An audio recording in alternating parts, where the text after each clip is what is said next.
En esta videocápsula vamos a explicar en qué consiste el proceso de comprensión lectora y a definir 3 tipos de conocimientos que son clave para su desarrollo. ¿Cómo es el proceso de comprensión lectora?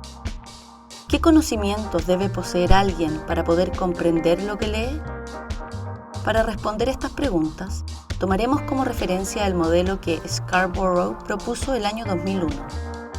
Este modelo, llamado modelo de la cuerda, representa de manera muy gráfica lo que ocurre en la mente de una persona cuando comprende la lectura. Observemos la siguiente imagen. Tal como se puede apreciar, Scarborough señala que el proceso de comprender la lectura se asemeja al de una cuerda cuyos hilos, al entrelazarse, forman un tejido. En esta analogía, aprender a leer y a comprender un texto equivale a entrelazar 2 hilos, el reconocimiento de la palabra y la comprensión del lenguaje. Cada uno de estos componentes está formado por diferentes habilidades que se entrelazan entre sí.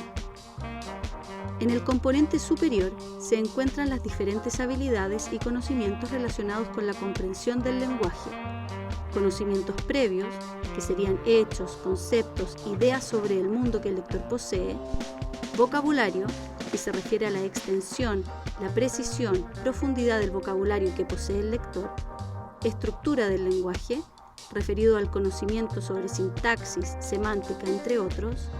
Razonamiento verbal, la capacidad para realizar inferencias, comprender metáforas, etc. Y conocimiento literario, por ejemplo, manejar el concepto del impreso, cómo se organiza un libro, diferencia entre ficción y no ficción, escritura formal o informal, etc. En el componente inferior se encuentran otros 3 hilos que representan las habilidades que subyacen al reconocimiento de palabras. La conciencia fonológica, por ejemplo, identificar las sílabas, los fonemas, etc. La decodificación, manejar el principio alfabético, la idea de que las letras representan sonidos, el conocimiento de qué letras corresponden a los sonidos, y el reconocimiento visual, que significa identificar ciertas palabras que resultan familiares. Tal como se observa en la imagen, todas estas hebras se unen para formar la cuerda principal del modelo.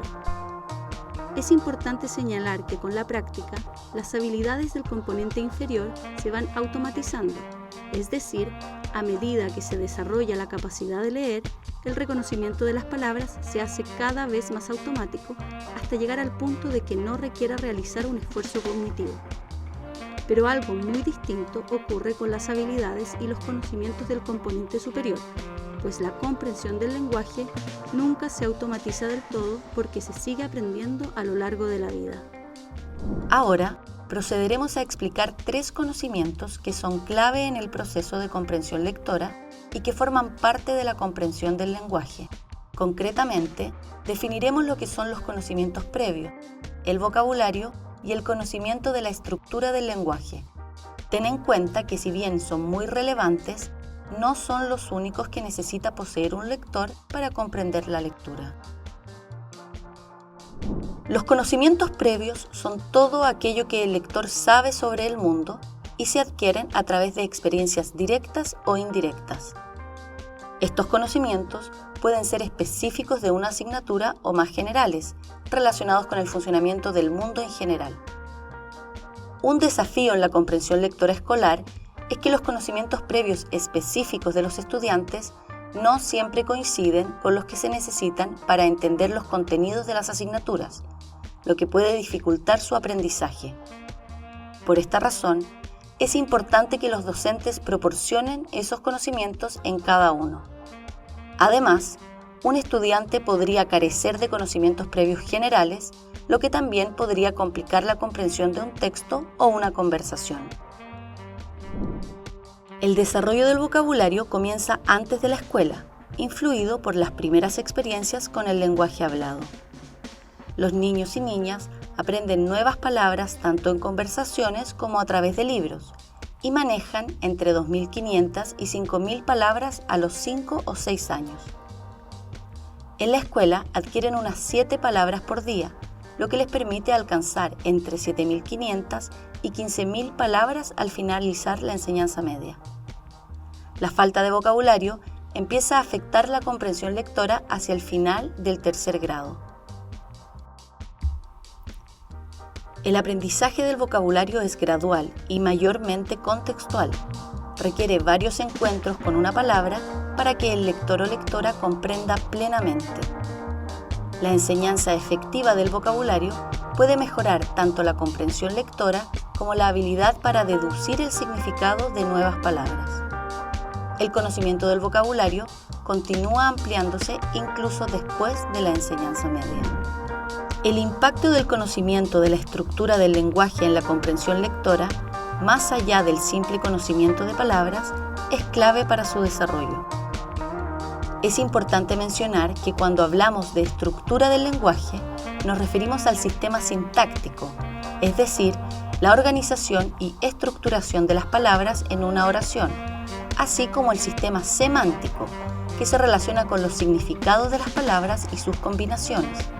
Y por último, el sistema pragmático, que hace alusión al lenguaje en contextos específicos.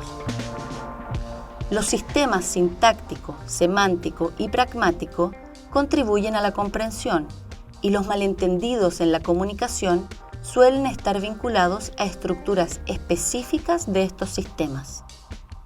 Dicho de otro modo, es muy probable que un texto que está escrito con una sintaxis compleja sea difícil de comprender para una persona que no maneja ese conocimiento lingüístico. Al respecto, los estudios han demostrado que dominar una sintaxis compleja podría ser tanto una causa como una consecuencia de leer mucho y comprender bien. Así las cosas, tanto los conocimientos previos con los que un lector enfrenta el texto, como el vocabulario que posee y los conocimientos que haya adquirido sobre las estructuras del lenguaje, le serán útiles al momento de leer, comprender y aprender de los textos. Lo importante para los docentes es entender que todos estos conocimientos se pueden desarrollar a lo largo de la escolaridad. Ahora que ya conoces más sobre el tema, te invitamos a responder las dos preguntas del principio. ¿Cómo es el proceso de comprensión lectora? ¿Qué conocimientos debe poseer alguien para poder comprender lo que lee?